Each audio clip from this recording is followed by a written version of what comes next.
یا حافظ القرآن رتل آیہ. وہ کیا کسی نے کہا تھا دوپہر کو سلا دیتی ہے بچوں کو وہ اس ڈر سے گلی میں پھر کھلونے بیچنے والا نہ آ جائے. کبھی ہم نے ان لوگوں کے درد کو بھی سمجھا؟ ہم نے کبھی سیرت کے ان پہلوؤں پہ بھی غور کیا؟ آج ہم اپنی بیٹی کی شادی کرتے ہیں تو اس کا جہیز چارپائیوں پہ بچھا دیتے ہیں، اور ہمارے دیہاتوں میں رواج ہے کہ خاتون کو کہتے ہیں کہ جاؤ پورے محلے میں پوری بستی میں جا کے ڈھنڈورا دے دو کہ بیٹی کا جہیز دیکھ جائے. یار دیا تو اپنی بیٹی کو ہے اور تحفہ دے رہے ہیں، لوگوں کیوں دکھلا رہے ہیں؟ صرف داد وصول کرنے کے لیے. ملک صاحب نے، خان صاحب نے، چودھری صاحب نے حد کر دی، کمال کر دی، بڑا دیا، اپنی بیٹی کا گھر بھر دیا. یار تم نے تو داد وصول کر دی. چوپالوں میں، بیٹھکوں میں تذکرہ بھی چلا، تندوروں پہ عورتیں باتیں بھی کرنے لگی، تمہارے نام کے جھنڈے بھی گڑ گئے، لیکن تم نے نہ سوچا تمہاری بیٹی کا جہیز دیکھنے کے لیے یتیم بچیاں بھی آئیں. تمہاری بیٹی کا جہیز دیکھنے کے لیے اس بوڑھے مزدور کی بیٹیاں بھی آئیں جو صبح اٹھ کر کے مزدوروں والے اڈے پہ جا کے بیٹھ جاتا ہے اور اس کو بوڑھا سمجھ کے کوئی قبول نہیں کرتا، اور وہ کہتا ہے مجھے 10 روپے کم دے دینا، مجھے ساتھ لے جاؤ، لیکن اس کو کوئی ساتھ لے جانے کے لیے تیار نہیں ہوتا. جب دھوپ خوب چمک پڑتی ہے اور اسے مایوسی ہوتی ہے کہ اب کوئی لینے نہیں آئے گا، تو وہ ڈبہ لٹکا کر کے روٹی والا گھر جب واپس پلٹتا ہے تو کوئی جانتا ہے اس کے قدم کتنے بوجھل ہوتے ہیں. آج وہ اپنی بیوی کو گھر سے نکلتے کہہ کے آیا تھا کہ جو رقم ملے گی اس کا آٹا لے کر کے آؤں گا، اس کا گھی لے کر کے آؤں گا. آج وہ خالی ڈبہ روٹی کا واپس جب پلٹا کے لے جا رہا ہوتا ہے، اس کے لیے گھر کی دہلیز نہیں ہوتی، پل سرات ہوتی ہے، اور اندر لوگوں کے کپڑے سی سی کے اور لوگوں کے گھروں کے برتن مانج مانج کے اپنے جہیز کی چیزیں بنانے والی بیٹیاں جب اپنے باپ کو یوں آج بھی خالی آتا ہوا دیکھتی ہیں تو جو کچوکے ان کے دل پہ لگتے ہیں اس کا مداوع کس کے پاس ہے؟ تم نے تو داد وصول کر لی، لیکن تمہاری بیٹی کا جہیز دیکھنے کے لیے اس مزدور کی بیٹیاں بھی گئی. تارا ٹوٹتا سب نے دیکھا، یہ نہ دیکھا ایک نے بھی، کس کی آنکھ سے آنسو ٹپکا، کس کا سہارا چھوٹ گیا.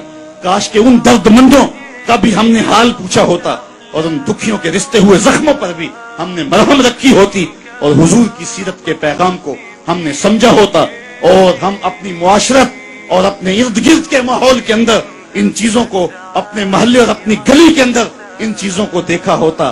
صاحب رات کی تنہائی کے اندر غریب کے گھر میں جا کے جو ہے وہ پیسے پھینک آنا یہ بہت مشکل کام ہے. اس سے معاشرے میں داد نہیں ملتی ہے. لوگ جو ہے وہ اخبارات میں اشتہار نہیں چھپاتے ہیں. یہ مشکل کام ہے، اس لیے انسان اس مشکل گھاٹی نہیں چڑھتا ہے. اللہ تعالیٰ سورۃ البلد میں ارشاد فرمایا فَلَقْتَحَمَ الْعَقَبَةَ وَمَا أَدْرَاكَ مَا الْعَقَبَةُ فَكُّ رَقَبَةٍ.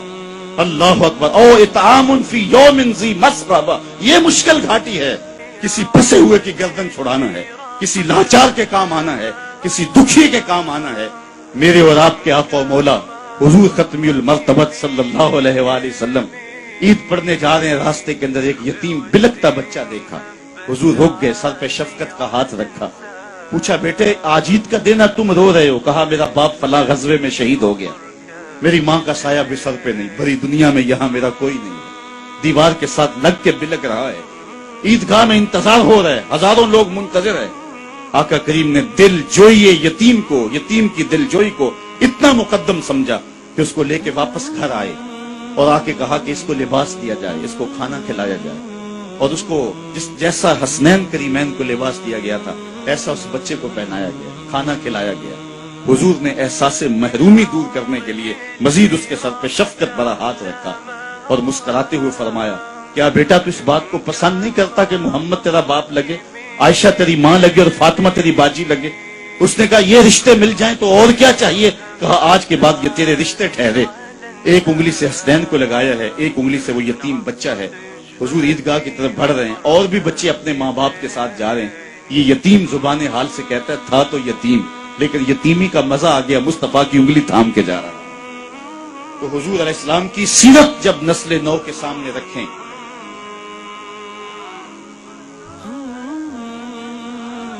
آج سسکتی انسانیت کی بات ہوتی ہے تو آج دنیا اس کی بات کرتی ہے.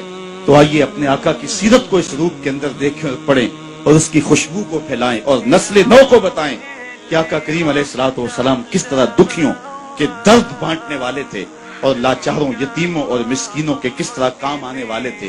سمال الیتامہ عصمت للارامل، بیواؤں کے آسرے تھے اور غریب ہو کے یتیم یتیم پرور تھے۔